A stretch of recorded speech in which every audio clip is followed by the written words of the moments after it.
Okay, so, ayan, nakakabit na yung ground wire, tapos sinagsak na din yung wire niya. Tapos itong hose, para doon sa source of water natin, yung isa doon ikakabit. Tapos yan, para doon sa gripo, yung may clip. Ganyan. So, dapat mag-snap daw yan. Tinignan ko din sa YouTube yan, paano ikabit. Sabi nung nag-deliver, ako daw dapat yung magkabit kasi hindi kasali sa service nila yon. So, DIY lang tayo, guys. So, nabili ko to sa recycle shop, which is malapit lang sa amin. Tapos, ngayon lang nila to na-deliver kasi ngayon lang yung available day nila. Tapos, yan, nabili ko to before March 1st. So, wag daw masyadong mahigpit pag nilock doon. Tapos, hindi pwede magkabaliktad yung hose. Dapat yung may clip doon sa may, gripo. Tapos, pag nag-snap na siya, meaning, fully, na siya, nakabit na talaga siya.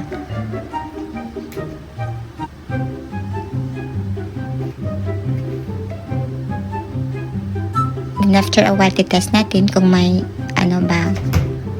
tumutuloy yung tubig. Then, so, ganyan, so, wag masyadong mahigpit. Yung tama lang. Yan. Then, yan, nakakabit na. So, ito, para dito sa drainage. Tapos, yung isa dun sa hole na naka-install na. Yan, para dun sa machine. Tapos, yung isa dun sa drainage na naka-install na. So, may clip dyan para mahigpit siya. Tapos, ito din.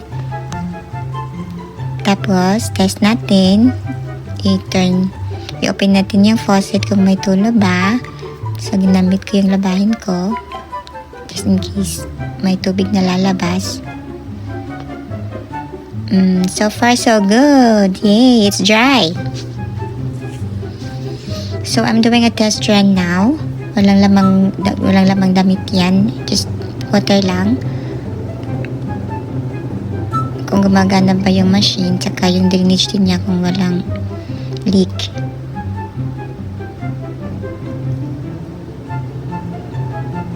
Yun yung advice ng papa ko. So, I'm using my labahin kasi wala akong trapo. Nilagay ko doon just in case mag-leak. Wag naman sana. So, the moment of truth. So far, wala naman siya.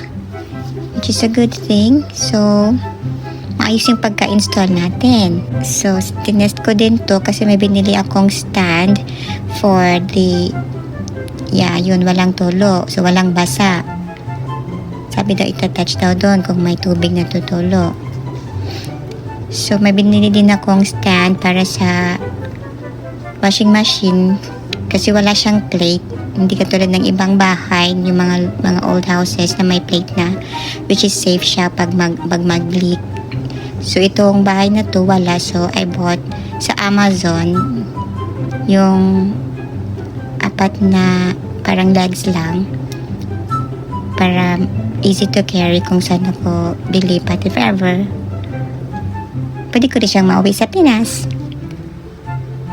And so far so good. Sturdy naman yung nabili kong yung stand. Yay!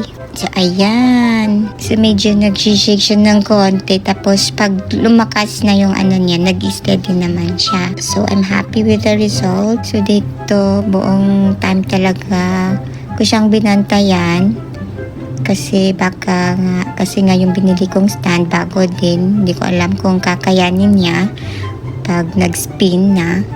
Tapos yung leak din, but so far okay naman lahat ng pagka-install. Tapos yung nabili kong stand, okay din.